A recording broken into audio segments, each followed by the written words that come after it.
Guys, तो आज के इस वीडियो में मैं आपको बताने वाली हूँ 5 ऐसे लॉज जो एक टेनेंट को पता होना चाहिए।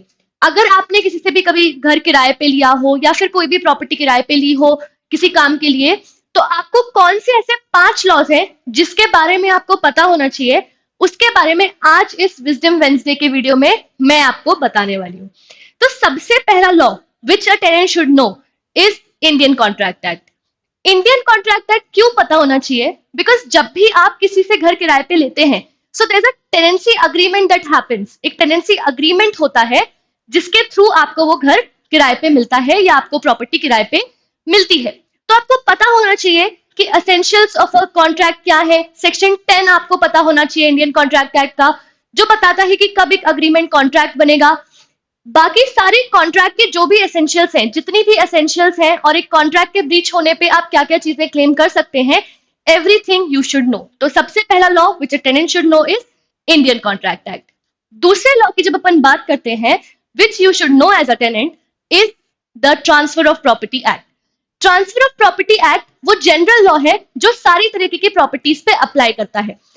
जनरल लॉ की जब हम बात करते हैं, जब हम टीपीए की बात करते हैं, सेक्शन 105 से लेके सेक्शन 117 ऑफ टीपीए सारे प्रोविजंस को कंटेन करते हैं जो एक टेनेंसी अग्रीमेंट के रिलेशन में है।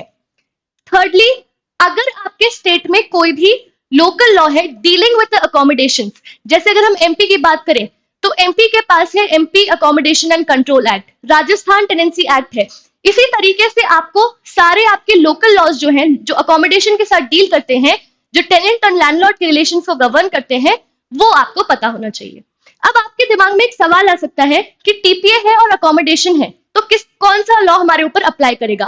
सो यू हैव टू सी कि टीपीए एक जनरल लॉ है जो हर चीज को गवर्न करता है। अकोमोडेशन एक स्पेसिफिक लॉ है जहां पर सिर्फ उन अकोमोडेशंस की बात की गई है जो उस अकोमोडेशन एक्ट के अंदर दिए गए हैं, और कोई भी ऐसे प्रोविजंस हैं जो एमपी अकोमोडेशन में कंटेंट नहीं है। अगर किसी चीज के ऊपर एमपी अकोमोडेशन एक्ट या फिर राजस्थान टेनेंसी एक्ट अगर साइलेंट है, तो the wider law, the general law that is TPA will be applicable।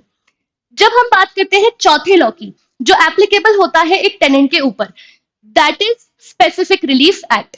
Specific Relief act section 6 के अंदर एक टेनेंट को अधिकार देता है कि अगर उसको लैंडलॉर्ड अनलॉफुली डिस्पोजेस कर रहा है तो वो एक सूट फाइल कर सकता है under section 6 of specific Relief act. अब जब हमने स्पेसिफिक रिलीफ एक्ट की बात कर ली तो पांचवा लॉ यहीं से निकल के आएगा, that is Civil Procedure code.